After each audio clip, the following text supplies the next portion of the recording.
Hello friends, CG exam के YouTube channel पर आप सभी का एक बार फिर से स्वागत है। आज के वीडियो में हम साइंस के कुछ इंपॉर्टेंट क्वेश्चन देखने वाले हैं जो कि आपके आगे आने वाले सभी एग्जाम्स के लिए महत्वपूर्ण है। तो वीडियो को शुरू से लेकर लास्ट तक देखें और यदि वीडियो अच्छा लगता है तो प्लीज़ वीडियो को लाइक, शेयर और सब्सक्राइब किया करें। चलिए स्टार्ट करते हैं आज का पहला क्वेश्चन। आज का पहला क्वेश्चन भौतिक विज्ञान से है। पहला क्वेश्चन है, मोबाइल चार्जर होता है। ऑप्शन ए एक इन्वर्टर, बी एक यूपीएस, सी एक ऊंचाई ट्रांसफर और डी है एक अपचाई ट्रांसफर। तो इसका सही आंसर क्या होगा? मोबाइल चार्जर जो है एक तरह का एक अपचाई ट्रांसफर होता है। ठीक है, अपचाई ट्रांसफर मतलब step down transfer.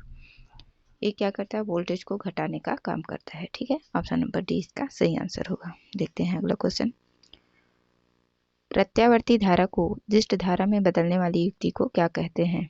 Option A inverter, B rectifier, C transformer और डी है ट्रांसमीटर। तो इसका सही आंसर क्या हो जाएगा? Option number B rectifier. ठीक है, प्रत्यावर्ती धारा को दिष्ट धारा में बदलने वाली युक्ति को रेक्टिफायर कहते हैं। ठीक है, ये क्या होता है? एक तरह का इलेक्ट्रॉनिक डिवाइस है जो एसी को डीसी में प्रत्यावर्ती धारा को दिष्ट धारा में बदलता है। ठीक है, ऑप्शन नंबर बी। देखते हैं अगला क्वेश्चन। पृथ्वी के चुंबकीय क्षेत्र का कारण है ए भूक्रोट के अंदर की चक्रक धाराएं, बी इसके केंद्र में मौजूद विशाल चुंबक, सी पृथ्वी के बाहर अंतरिक्ष में गतिमान आवेश और डी है इनमें से कोई भी नहीं। तो इसका सही आंसर क्या हो जाएगा? पृथ्वी के चुंबकीय क्षेत्र का जो कारण है वो क्या है? भूक्रोट के अंदर की चक्रक धाराएं। ठीक है, option number A.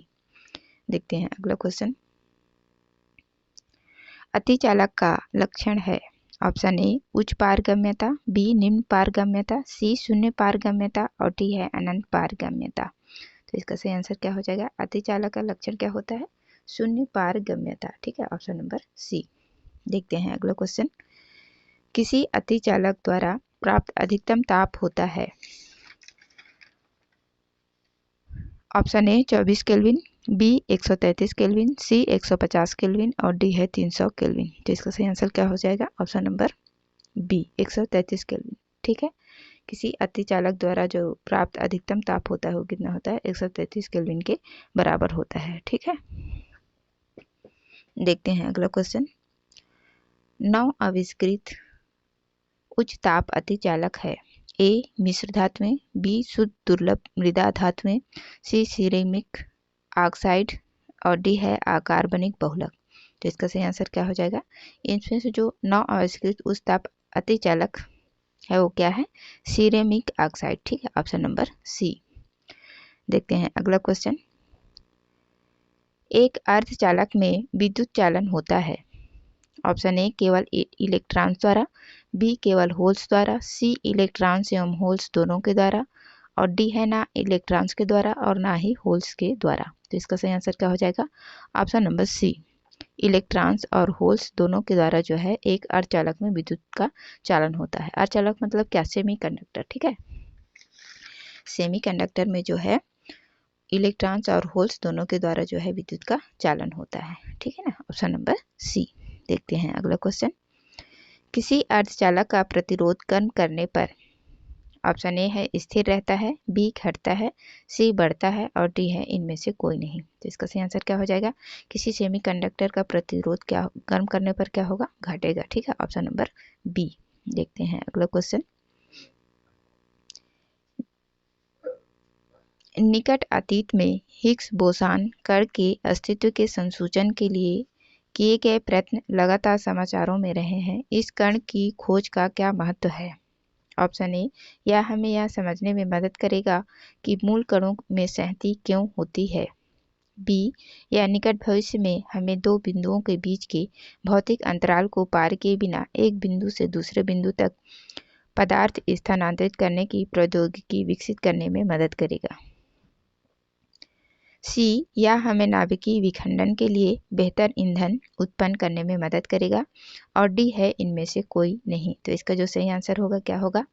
Option number A boson कण के अस्तित्व के संशोधन के लिए जो है प्रयत्न किया गया था, जो कि अभी लगातार समाचारों में इसके बारे में जो है दिखाया भी जा रहा था।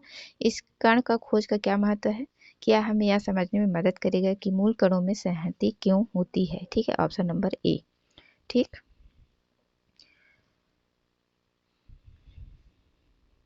देखते हैं अगला क्वेश्चन। निम्न में से कौन सी धातु अर्धचालक की तरह ट्रांजिस्टर में प्रयोग होती है। ऑप्शन ए तांबा, बी जर्मेनियम, सी ग्रेफाइट और डी है चांदी। तो इसका सही आंसर क्या हो जाएगा, ऑप्शन नंबर बी जर्मेनियम। ठीक है, जर्मेनियम जो है एक सेमीकंडक्टर की भांति जो है ट्रांजिस्टर में प्रयोग किया जाता है। ठीक है, जर्मेनियम और सिलिकॉन।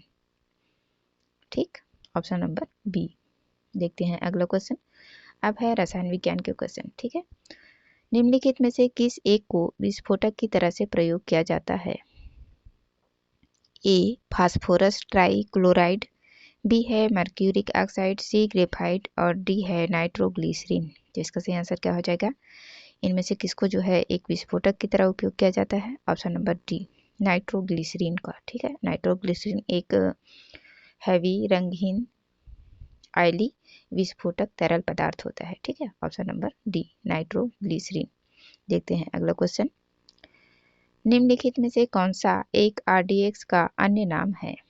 ए साइक्लोनाइट, बी साइएनोहाइड्रिन, सी डेक्स्ट्रान, डी साइक्लोहेक्सन। तो इसका सही आंसर क्या हो जाएगा, ऑप्शन नंबर ए। ए क्या है, साइक्लोनाइट आरडीएक्स का दूसरा नाम है। ठीक है, ये जो है एक उच्च विस्फोटक है। ठीक है, इसका प्रयोग जो है द्वितीय विश्व युद्ध के दौरान व्यापक रूप से किया गया था। ठीक है, आरडीएक्स क्या होता है, एक रंगहीन ठोस पदार्थ है जो कि हेक्सामाइन पर संघन नाइट्रिक अम्ल डालकर बनाया जाता है। ठीक है, तो आरडीएक्स का दूसरा नाम क्या है, साइक्लोनाइट। ठीक है, ऑप्शन नंबर ए। देखते हैं अगला क्वेश्चन। निम्नलिखित में से किसका उपयोग विस्फोटक के उत्पादन में किया जाता है। ए मेथेनॉल, बी ग्लिसरॉल, सी यूरिया और डी है ऑक्जेलिक एसिड। तो इसका सही आंसर क्या हो जाएगा, विस्फोटक के उत्पादन में किया जाता है किसका उपयोग, तो ऑप्शन नंबर बी ग्लिसरॉल का। ठीक है, option number B glycerol. Trinitrate या नोबेल तेल भी कहा जाता है इसको। ठीक है, इसका उपयोग जो है डायनामाइट जैसे विस्फोटक पदार्थ बनाने में किया जाता है। ऑप्शन नंबर बी ग्लिसरॉल का। देखते हैं अगला क्वेश्चन। निम्न में से कौन प्राकृतिक ईंधन है। ए है कोल गैस, बी टार, सी कोक और डी है पेट्रोलियम। तो इनमें से कौन एक प्राकृतिक ईंधन है, पेट्रोलियम। ठीक है, ऑप्शन नंबर डी पेट्रोलियम जो है एक प्राकृतिक ईंधन है। ये जो है पृथ्वी के भीतर दबे जीवाश्मों से निर्मित होते हैं। ठीक है, पेट्रोलियम, इसलिए इसको क्या बोलते हैं, प्राकृतिक ईंधन। पृथ्वी के भीतर दबे जीवाश्म से निर्मित होते हैं। देखते हैं अगला क्वेश्चन। निम्न जीवाश्म ईंधन में से कौन स्वच्छतम ईंधन है। ऑप्शन ए कोयला, बी पेट्रोल, सी प्राकृतिक गैस और डी है डीजल। तो इसका सही आंसर क्या हो जाएगा, ऑप्शन नंबर सी।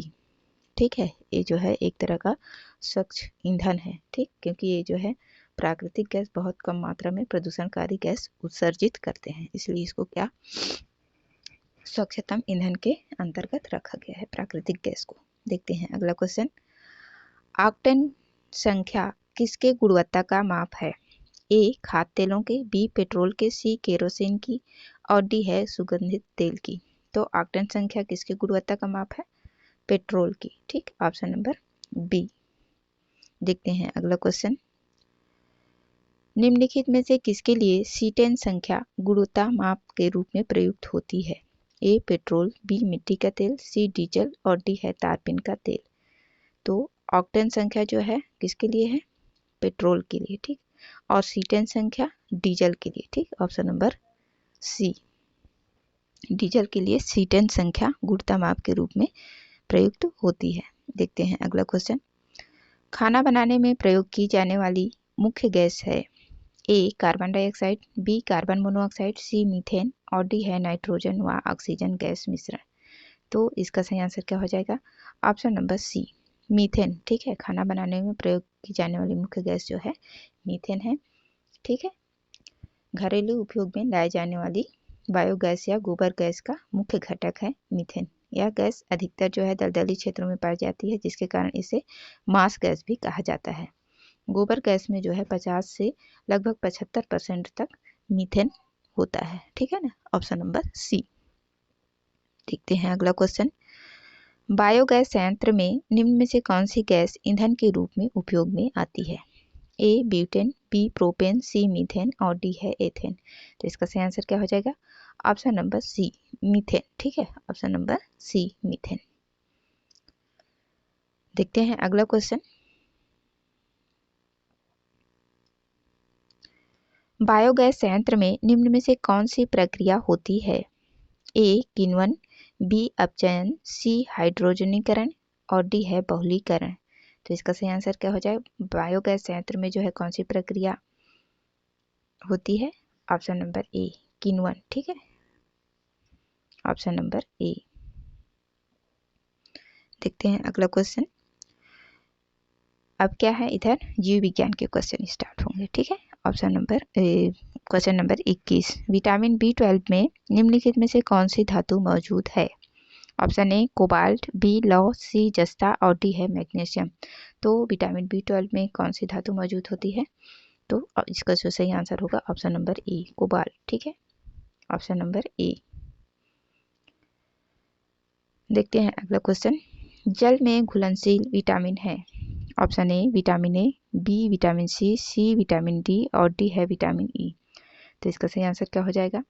Option number B vitamin C जो है जल में घुलनशील विटामिन है। ठीक है, बी और सी जो है जल में विलय होते हैं, जबकि डी और ई वसा में विलय होते हैं। ठीक है, देखते हैं अगला क्वेश्चन। सूची 1 को सूची 2 से सुमेलित कीजिए। सूची 1 में जो है रोग का नाम दिया हुआ है और दूसरी सूची में जो है उसका कारण दिया हुआ है कि किस विटामिन की वजह से जो है ये रोग होते हैं। ए है रतौंधी, बी रिकेट, सी स्कर्वी और डी है बेरी। और इधर कारण में जो है vitamin D, vitamin C, vitamin B1, vitamin A दिया हुआ है। तो रतौंधी जो है किस विटामिन की कमी के कारण होता है? विटामिन ए की कमी से। ठीक है, तो ए जो है ए 4 से इस तरह से सुमेलित होगा। रिकेट्स किससे होता है? सूखा रोग, विटामिन डी की कमी से। तो ये 1 से मिलेगा। ठीक है, इस तरह से। और स्कर्वी रोग किसकी कमी से होता है? विटामिन सी से। तो ये 2 से मिल जाएगा। ठीक है, और बेरी रोग किससे होता है? विटामिन B1 की कमी से। तो ये 3 से ऐसे मिलेगा। ठीक है, तो ये इस तरह से जो है सुमेलित होगा। ठीक है, रतौंधी जो है विटामिन ए की कमी से होता है, रिकेट्स विटामिन डी से, स्कर्वी विटामिन सी से और बेरी जो है विटामिन B1 की कमी से होता है। तो इस तरह से ये सुमेलित होगा। ठीक है, देखते हैं अगला क्वेश्चन। प्रोटीन की अधिकतम मात्रा पाई जाती है। ए अरहर में, बी सोयाबीन में, सी उड़द में और डी है गेहूं में। तो इसका सही आंसर क्या हो जाएगा? प्रोटीन की मात्रा जो है अधिकतम किस में पाई जाती है? सोयाबीन में। ठीक है, ऑप्शन नंबर बी। देखते हैं अगला क्वेश्चन। प्रोटीन और वसा दोनों की प्रचुरता होती है। ए सोयाबीन में, बी नारियल में, सी मूंगफली में और डी है सूरजमुखी में। जिसका सही आंसर क्या हो जाएगा? प्रोटीन और वसा जिसमें जो है प्रचुर मात्रा में होती है वो क्या है? मूंगफली। ठीक है, ऑप्शन नंबर सी। देखते हैं अगला क्वेश्चन। बाल जिस प्रोटीन का बना होता है उसे कहते हैं। ए ग्लोबुलिन, बी म्यूसिन, सी कैसीन और डी है कीरेटिन। तो इसका सही आंसर क्या हो जाएगा? बाल किससे बना होता है? कीरेटिन से। ठीक है, या प्राणियों में नाखून और बालों का प्रमुख संरचनात्मक घटक है। ठीक है, कीरेटिन। देखते हैं अगला क्वेश्चन। एक कठोर परिश्रम करने वाले पुरुष को दैनिक कितने कैलोरी ऊर्जा की आवश्यकता होती है?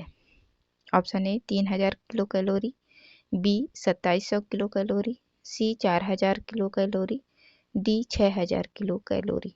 तो इसका सही आंसर क्या हो जाएगा? एक कठोर परिश्रम करने वाले पुरुष को जो है दैनिक लगभग 4000 किलो कैलोरी, मतलब 3500 से 4000 किलो कैलोरी के बीच ऊर्जा की आवश्यकता होती है। ठीक है, ऑप्शन नंबर सी इसका सही आंसर होगा। देखते हैं अगला क्वेश्चन। एक गिलास पानी पीने से कितनी कैलोरी मिलती है? ए 0, बी 15, सी 25 और डी है 50। तो इसका सही आंसर क्या हो जाएगा? Option number A 0। ठीक है, क्योंकि पानी जो है कैलोरी फ्री होता है। ठीक है, इसलिए जो है एक गिलास पानी पीने से कितनी कैलोरी मिलेगी? 0। ठीक है, ऑप्शन नंबर ए। देखते हैं अगला क्वेश्चन। भोजन का एक प्रमुख अंग है।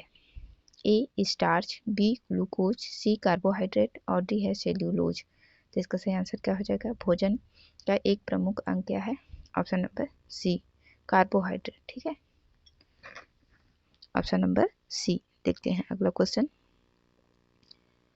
लंबे समय की कसरत का मुख्य ईंधन क्या होता है? ए वसा, बी प्रोटीन, सी कार्बोहाइड्रेट और डी है इनमें से कोई नहीं। तो लंबे समय के लिए यदि कोई कसरत करता है तो उसके लिए क्या सबसे ज़्यादा आवश्यक होता है ईंधन के रूप में? कार्बोहाइड्रेट का। ठीक है, ऑप्शन नंबर सी। ठीक, ऑप्शन नंबर सी इसका सही आंसर होगा। तो ये थे आज के 30 क्वेश्चन साइंस के, जिसमें जो है भौतिक विज्ञान, रसायन विज्ञान, जीव विज्ञान के 10-10 क्वेश्चन दिए गए थे। आशा करती हूँ आप लोगों को वीडियो अच्छा लगा होगा। वीडियो देखने के लिए आप सभी का बहुत बहुत